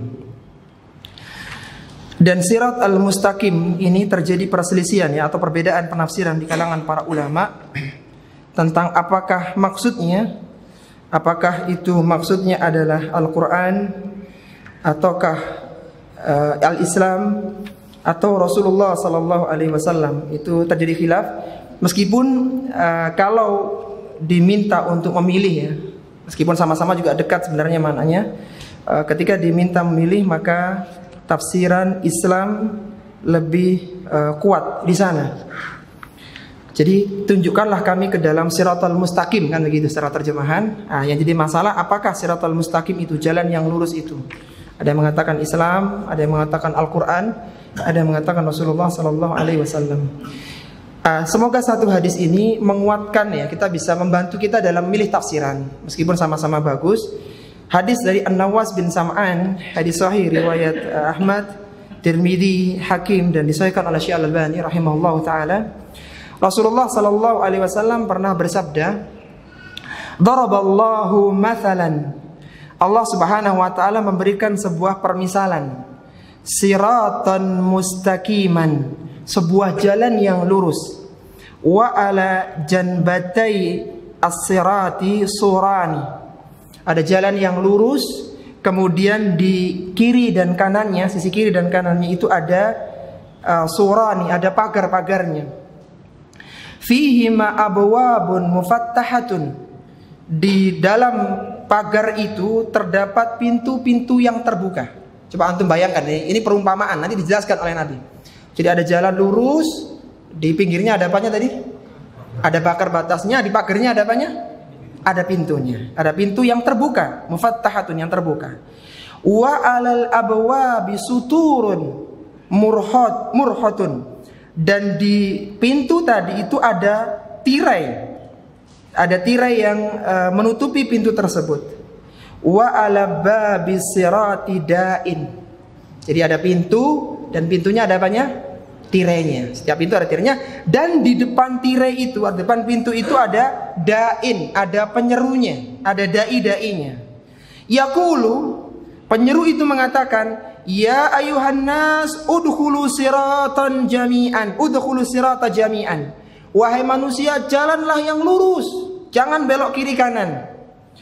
Wala tatafarraju, janganlah kalian menyimpang ke kiri dan kanan. Jangan kalian masukin pintu-pintu yang terbuka tadi itu, meskipun ada tirainya. Wada'in yad'u min jawfis sirati, dan ada dai yang menyeru, dan ada dai yang menyeru di dalamnya ya. Baik. Kemudian berikutnya kata Nabi sallallahu alaihi wasallam, fa idza arada yaftahu syai'an min tilkal abwab, ketika ada orang yang ingin membuka tirai dari pintu itu, qala, maka dai itu mengatakan, waihaka, celaka engkau, la taftahu, janganlah engkau buka tirai itu. Fa innaka in taftahu talijhu, kalau engkau buka engkau pasti ingin masuk ke dalamnya.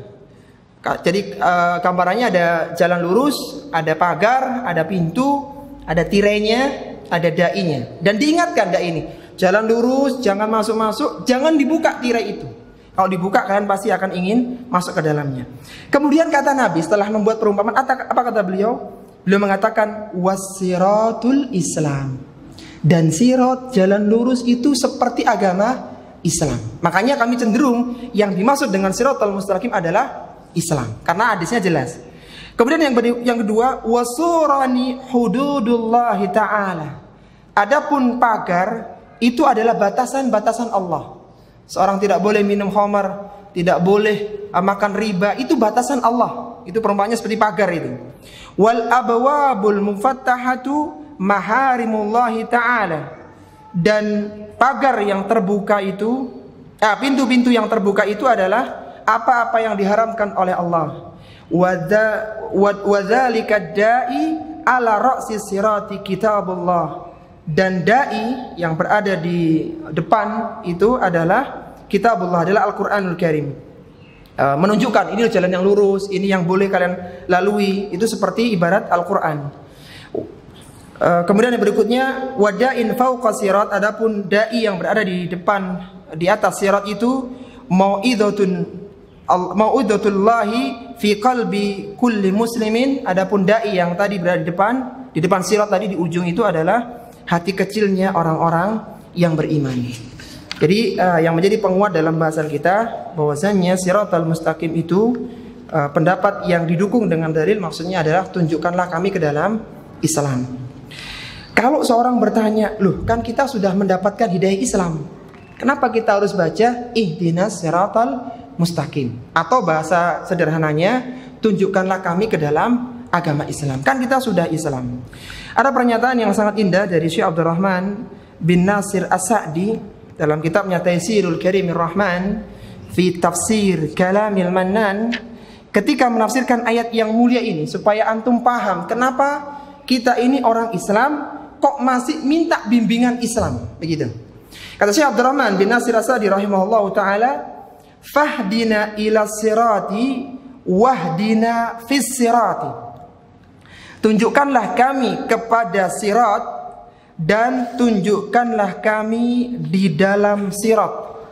Dalam doa itu, ihdinas siratal mustaqim, tunjukkanlah kami jalan yang lurus. Itu maknanya dua gitu.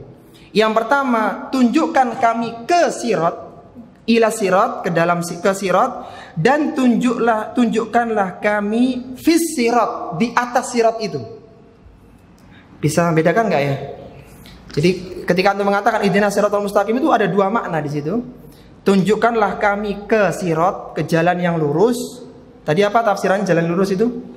Islam. Dan makna yang kedua, tunjukkanlah kami fis sirat, di atas jalan yang lurus. Itu maksudnya begitu.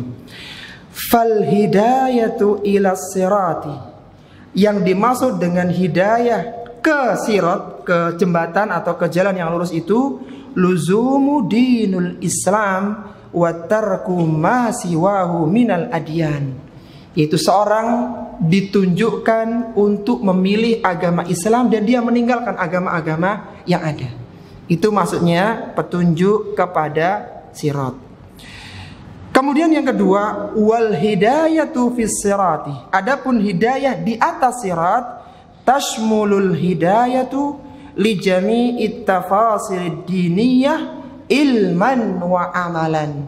Yang dimaksud dengan hidayah di atas sirat, di atas Islam, maksudnya adalah mencakup semua perincian keberagamaan di dalam Islam, baik itu secara keilmuan maupun pengamalan. Sederhananya begini para jamaah rahimani wa rahimakumullah. Kita alhamdulillah telah mendapatkan hidayah Islam.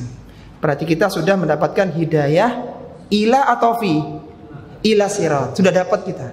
Kita tuh masih perlu minta hidayah fis sirat. Kenapa? Karena dalam Islam ada banyak keilmuan. Ada banyak ilmu tentang Al-Quran, tentang fikih, akidah, tauhid, dan yang lainnya yang belum kita ketahui. Kita minta kepada Allah. Dan di dalam Islam ada amalan. Dari sekian persen ilmu yang kita ketahui, berapa yang kita sudah amalkan. Sederhananya begini. Alhamdulillah kita sudah masuk ke dalam agama Islam.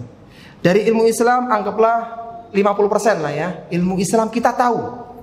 Dengan belajar, dengan hari di kajian kita tahu. Maka mungkin baru 20% dari 50% itu yang kita amalkan dari total 100%. Maka kita senantiasa minta kepada Allah untuk ditambah ilmu dan ditambah amalan kita. Sebelum kita lanjutkan para jamaah rahimani wa rahimakumullah, siapa yang tahu apa ciri ilmu yang bermanfaat? Siapa yang tahu ciri ilmu bermanfaat? Karena ilmu yang bermanfaat itu yang kita minta, dan ilmu yang ditakuti oleh Nabi ilmu yang tidak bermanfaat. Allahumma inni a'udzubika min ilmin la yanfa. Ya Allah, aku berlindung kepadamu dari ilmu yang tidak bermanfaat. Pertanyaannya, apa sih parameter sebuah ilmu itu dikatakan bermanfaat? Silakan, ini hadiahnya tertunda tadi. Parameternya, silakan. Iya, diamalkan atau menambah amalan, satu. Yang kedua, ada nggak yang tahu lagi? 3 lah paling enggak lah ya, 3. Ada yang tahu? Silakan Pak.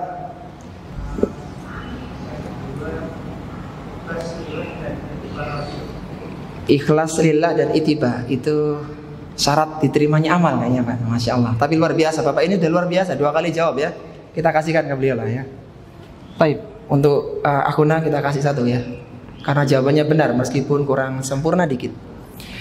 Syekh Abu Bakar Jabir Al-Jazairi, Syekh Bakar Abu Zaid ya. Syekh Bakar Abu Zaid dalam kitabnya Hilyah Talibul Ilmi itu membuat sebuah bab tentang ilmu yang manfaat ya. Ada kriteria ilmu yang manfaat, ada 8 yang kalau kita sederhanakan, karena berulang pada poinnya itu, ilmu yang bermanfaat itu 3 parameternya. Tolak ukur dikatakan manfaat itu 3. Itu kata Syekh Bakar Abu Zaid. Yang kalau kita ringkas ya, itu ada 3. Yang pertama yang disebutkan oleh akhuna tadi, ilmu dikatakan bermanfaat jika menambah amalan pemiliknya. Jadi kalau ada orang sudah belajar lama, sholat duha dari tahun lalu, tahun sekarang nggak nambah, maka perlu renungan. Kalau sudah lama belajar, sedekah tahun lalu dengan sekarang nominalnya tetap, maka perlu direnungkan. Dan seterusnya, ketika amalan tidak bertambah minimal dalam segi kualitas, maka itu perlu jadi bahan koreksi. Jangan-jangan ilmu yang kita pelajari itu kurang manfaat. Karena diantara bentuk faidah dari ilmu manfaat akan mendorong pelakunya untuk mengamalkannya, untuk menambah amalannya. Dan para sahabat dulu ya, mereka belajar Al-Quran itu hanya 10 ayat. 10 ayat mereka ini kalau belajar bareng-bareng. Sebagaimana perkataan Abdurrahman bin Sulaiman ya, atau As-Sulaimi, itu sebagaimana dikatakan oleh Syekhul Islam dalam Muqaddimah fi Ushul Tafsirnya. Jadi para sahabat dulu kalau belajar itu 10 ayat. Mereka tidak pindah dari ayat itu kecuali mereka sudah mengamalkan ayat itu. Belajar ilmu dan pengamalannya secara langsung. Jadi ayat ini tafsirannya apa? Kemudian mereka amalkan dalam kehidupan. Itu yang pertama. Kemudian yang kedua adalah menambah ketawaduan, menambah rendah hati, menambah seorang ini khudu ya, khudu rendah hati. Sehingga dikatakan oleh Allah Subhanahu wa taala dalam akhir surat Al-Fatih di ayat yang ke-29 tentang dampak dari salat itu yang terjadi di kalangan para sahabat. Allah Subhanahu wa taala sebutkan di akhir surat Al-Fatih di juz 26. Allah berfirman, Muhammadur Rasulullah walladzina ma'ahu asyidda'u 'alal kufari ruhama'u bainahum. Muhammad adalah utusan Allah dan orang-orang yang bersamanya itu para sahabat. Bagaimana sikap mereka? Sifat mereka bagaimana? Mereka keras kepada orang-orang kafir. Maksudnya adalah orang-orang kafir harbi. Ruhama'u bainahum, dan mereka itu saling mengasihi di antara mereka. Ini gambaran sahabat saat berinteraksi dengan sama makhluk. Keras kepada orang-orang kafir harbi dan mengasihi kepada sama kaum muslimin. Sedangkan interaksi mereka kepada Allah tadi kan horizontal ya. Yang vertikalnya sekarang bagaimana ibadah mereka kepada Allah? Kata Allah Subhanahu wa taala, tarahum ruk'an sujadan yabtaghuna fadlan minallahi wa ridwana. Engkau akan melihat mereka itu orang-orang yang ruku dan sujud dalam rangka mencari keridhaan, karunia dan keridhaan Allah Subhanahu wa taala, mencari pahala dan mencari surga Allah Subhanahu wa taala. Kemudian ada ciri fisik mereka. Kata Allah Subhanahu wa taala, simahum fi wujuhihim min atharis sujud. Engkau kalau bertemu dengan mereka, niscaya engkau akan melihat dari wajah-wajah mereka min atharis sujud, dari bekas sujud mereka. Syekh Abu Bakar Jabir Al-Jazairi dalam kitabnya Isarut Tafasir li Kalamil Aliyyil Kabir. Ini tafsirannya bagus tentang ayat yang mulia itu. Surat Al-Fatah di ayat yang ke-29. Kata Syekh Abu Bakar Jabir Al-Jazairi bahwa yang dimaksud dengan atharus sujud itu ada 3 tafsiran ulama. Ada 3 tafsirannya. Dan ini paling lengkap ya, karena beliau penulis tafsir yang mutaakhirin ya. Yang pertama adalah yang dimaksud dengan atharus sujud adalah keringnya dahi. Jadi dahi yang menghitam itu maksudnya begitu. Tapi ini mohon maaf tafsiran minoritas mufassirin. Minoritas yang tafsiran seperti ini. Bahkan Al-Imam Al-Hafidz Ibnu Katsir rahimahullahu taala ketika menafsirkan ayat itu juga belum menukil sebuah perkataan salaf bahwasanya ada orang yang keningnya itu kering karena banyak sujud, tetapi perbuatannya lebih keras daripada Fir'aun. Itu yang dinukil oleh Al-Hafidz Ibnu Katsir rahimahullah taala. Jadi ada tafsiran pertama yaitu apa tadi tafsirannya? Keringnya dahi karena banyak sujud. Kemudian tafsiran yang kedua nanti akan masuk dalam bahasan kita. Yang dimaksud dengan atharus sujud yaitu secara makna. Maksudnya adalah seorang yang sholatnya bagus, sholatnya banyak, akan memunculkan kekhusyuan di dalam hatinya, ketawaduan di dalam hatinya. Itu dengan sholatnya itu, karena dia banyak sujud kepada Allah, dia paham apa yang dilakukan, maka memunculkan kerendah hatian. Dia tidak merasa sombong dengan dirinya sendiri. Itu tafsiran yang kedua. Dan ini jumhur mufassirin tafsirannya. Kemudian yang ketiga adalah yang dimaksud dengan atharus sujud, yaitu mereka bekas sujudnya akan bercahaya pada hari kiamat. Bahkan athar sujud itu kata Nabi tidak akan dimakan oleh neraka jahanam. Sebagaimana Rasulullah mengatakan bahwa Allah mengharamkan kepada jahanam untuk membakar atharus sujud, bekas sujudnya seorang hamba. Seberapa banyak maksiatnya seorang hamba, maka athar sujud tidak akan dibakar oleh Allah Subhanahu wa taala di dalam neraka. Kembali dalam bahasan kita para ikhwan dan akhwat rahimani wa rahimakumullah, bahwa salah satu indikasi ilmu itu bermanfaat ketika ilmu itu apa? Menjadikan seorang semakin tawadhu, semakin rendah hati. Kemudian yang ketiga, yang terakhir adalah menjadikan seorang berhusnudzon kepada orang lain, melahirkan husnudzon kepada orang lain. Al-Hasan Ibnu Abil Hasan Al-Basri, seorang ulama besar di Basrah ya. Beliau pernah mengatakan dengan ucapan yang sangat indah. Ulama sekali Hasan Al-Basri ya, ulama besar pada masanya. Beliau pernah mengatakan begini, ma ra'aitu rajulan illa dhanantu annahu khairun minni. Kata Al-Hasan Ibnu Abil Hasan Al-Basri rahimahullah ta'ala, seorang ulama Ahlussunnah wal Jamaah, yang dikatakan beliau ini kalau menceramahkan sebuah tema, maka beliau orang yang pertama kali mengamalkan tema itu. Ketika beliau melarang umat ini dari sebuah kemaksiatan, beliau orang yang pertama kali meninggalkannya. Itu majelisnya Hasan Al-Basri, majelis yang sangat luar biasa. Beliau mengatakan, ma ra'aitu rajulan, tidaklah aku melihat ada seorang yang di hadapanku illa annahu khairun minni, kecuali illa dhanantu annahu khairun minni, kecuali aku selalu menyangka bahwasanya orang itu lebih baik daripada diriku. Sampai disebutkan oleh para salaf, ketika bertemu dengan orang yang sudah sepuh usianya, maka dibangun dalam hati ini, masya Allah, ini orang banyak ibadahnya daripada anak. Jadi jangan bilang, oh ini banyak maksiatnya. Wah kalau gitu jadinya sombong, ujub. Tapi masya Allah, ini orang sudah letih dia beribadah kepada Allah, sedangkan kita masih muda. Ketika bertemu dengan anak yang kecil yang belum ghairu mukallaf, dia katakan dalam hatinya, ini anak masih belum punya dosa. Beda dengan kita perlu banyak taubat kepada Allah Subhanahu wa ta'ala. Jadi sibuk dengan membersihkan hatinya.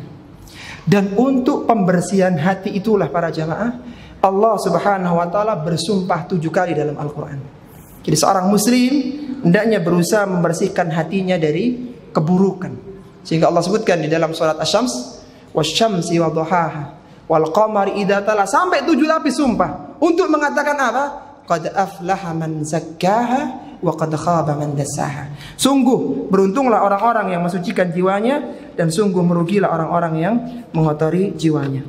Jadi kembali ke dalam ayat tadi, bahwa yang dimaksud dengan ihdinas siratal mustaqim cakupannya dua. Apa tadi cakupannya? Bimbingan kepada sirat, yaitu kepada agama Islam, dan yang kedua bimbingan fisirat, di atas agama Islam ini berupa ilmu dan pengamalan. Kemudian para jamaah, muncul pertanyaan, apakah siratal mustaqim di dalam ayat ini sama dengan sirat pada hari kiamat? Kan sering orang menyamakan siratal mustaqim itu ya sirat nanti yang terbentang di atas neraka jahanam gitu. Maka jawabannya, sirat yang disebutkan dalam ayat ini berbeda dengan sirat yang disebutkan di dalam neraka jahanam pada hari kiamat.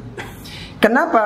Karena sifat-sifatnya berbeda. Sirat itu bimbingan. Adapun nanti sirat pada hari kiamat itu dia menggelincirkan. Dan dikatakan oleh Abu Sa'id Al-Khudri rahimahullahu taala, dia mengatakan tentang sirat pada hari kiamat, balaghani annal jisra adaku minas sya'rati wa ahaddu minas sayfi. Bahwa sirat pada hari kiamat, di sini sahih riwayat Muslim, telah sampai berita kepadaku bahwa sirat yang dimaksudkan pada hari kiamat itu lebih kecil dari rambut dan lebih tajam dari pedang. Sehingga ketika dikatakan ihdinas siratal mustaqim kurang tepat. Bukan itu maksudnya. Maksudnya ditunjukkan ke dalam agama Islam. Namun ya, meskipun itu tidak sama ya, beda konteksnya, namun sirat yang disebutkan dalam surat Al-Fatihah ini berkaitan dengan sirat pada hari kiamat. Kenapa?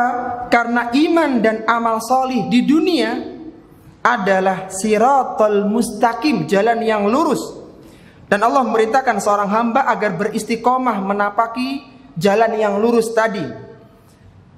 Dan dia memerintahkan kaum muslimin agar memohon petunjuk agar menapaki sirat tersebut. Dan barang siapa yang di dunia selalu istiqomah di atas Islam, maka secara lahir batin, maka dia pun akan istiqomah ketika sirat di atas neraka jahanam itu dibentangkan. Sehingga sederhananya, kalau ditanya siratal mustaqim dalam Al-Fatihah dengan sirat pada hari kiamat sama apa beda? Sama apa beda? Beda. Kalau siratal mustaqim maksudnya apa tadi tafsirannya? Islam ya, meskipun ada tafsiran yang lainnya. Maksudnya Islam. Adapun sirat di sini itu sirat yang terbentang, yang lebih tipis dari rambut dan lebih tajam dari pedang. Itu sifat-sifatnya, beda sifatnya. Tetapi ada kaitannya. Kalau seseorang muslim dan muslimah ini istiqomah di atas sirat agama Islam, ikuti aturan-aturan Islam, maka dia pun akan istiqomah atau mudah dalam melewati sirat pada hari kiamat. Sehingga disebutkan oleh Nabi SAW ketika melewati sirat itu, ada yang seperti kilat, ada yang seperti kejapan mata, ada yang seperti orang menunggang kuda, ada yang tercabik tapi selamat, ada yang tercabik dan terjerumus dalam neraka jahanam. Apa parameternya? Adalah keistiqomahan mereka di atas Islam ini. Jadi semakin lurus maka semakin lancar urusan di sirat pada hari kiamat. Kemudian yang berikutnya para jamaah adalah ayat siratal ladzina an'amta alaihim, yaitu jalan orang yang telah Engkau beri nikmat kepada mereka. Yang dimaksud dengan orang yang diberi nikmat ini adalah para nabi, para siddiqun, orang-orang yang mati syahid dan orang-orang salih. Ayat yang mulia ini para jamaah ditafsirkan oleh Allah dalam surat An-Nisa ayat yang ke-69 tentang siapa saja orang yang Allah berikan nikmat itu. Kata Allah Subhanahu wa taala dalam ayat yang ke-69 dari surat An-Nisa, "Wa may yuti'illaha wa rasula fa ulaika ma'al ladzina an'ama Allahu 'alaihim minan nabiyyina wasiddiqin wasyuhada'i wassalihin wa hasuna ulaika rafiqa." Kita ingin ditunjukkan kepada jalannya orang-orang yang baik, orang-orang yang diberikan kenikmatan. Siapa mereka? Kata Allah, orang yang diberikan kenikmatan adalah para nabi, as-siddiqun, orang-orang yang jujur, orang-orang yang mati syahid, yang syuhada, wassalihin, dan orang-orang yang salih, wa hasuna ulaika rafiqa, dan mereka adalah sebaik-baik teman. Kemudian yang terakhir, adalah ayat ghairil maghdubi alaihim, yaitu bukan jalannya orang-orang yang dimurkai dan bukan jalannya orang-orang yang tersesat.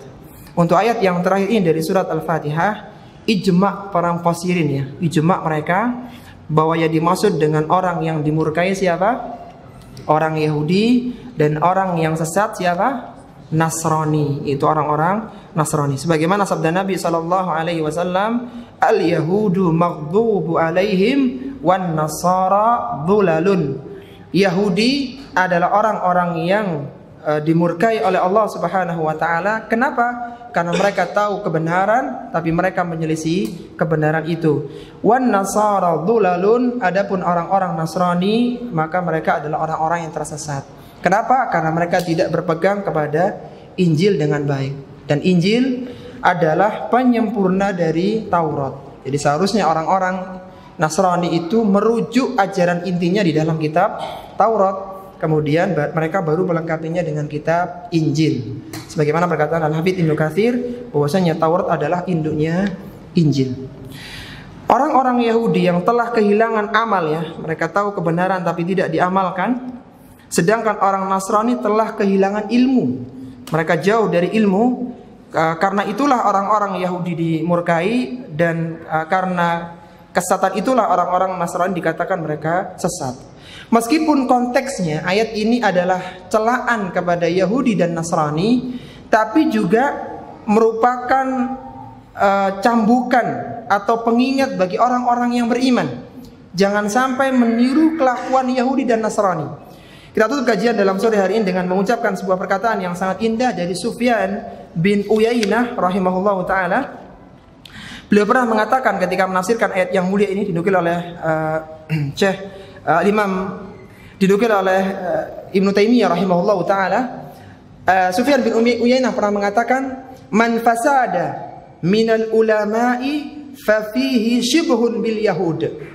Barang siapa yang rusak di kalangan ulamanya, maksudnya ulamanya itu berilmu tapi tidak diamalkan, fa fihi shibhun bil yahud, maka ini ada kemiripan dengan orang-orang Yahudi. Wa man fasada minal ubadi fa fihi shibhun minan nasara. Barang siapa yang rusak di kalangan ahli ibadahnya, artinya mereka banyak ibadah tapi tanpa ilmu, fa fihi shibhun minan nasara. Maka ini seperti yang terjadi pada orang-orang Nasrani. Ibadahnya banyak tapi ilmunya sedikit. Artinya kita sebagai seorang muslim, kita harus mengilmui sebelum kita beramal. Dan setelah kita berilmu maka segera diamalkan. Iya, ini para jamaah rahimani wa rahimakumullah yang bisa kita kaji pada waktu yang singkat ini di tafsir surat Al-Fatihah. Semoga dengan mengkaji surat yang paling agung ini kita mendapatkan taufik dari Allah Subhanahu wa taala dan bisa mengamalkannya serta bisa meningkatkan keimanan dan takwa kita kepada Allah Azza wa Jalla. Sebelum kita tanya jawab, kita akhir dulu. Wassallallahu ala nabiyyina Muhammadin wa ala alihi wa sahbihi wa sallama tasliman katsiran.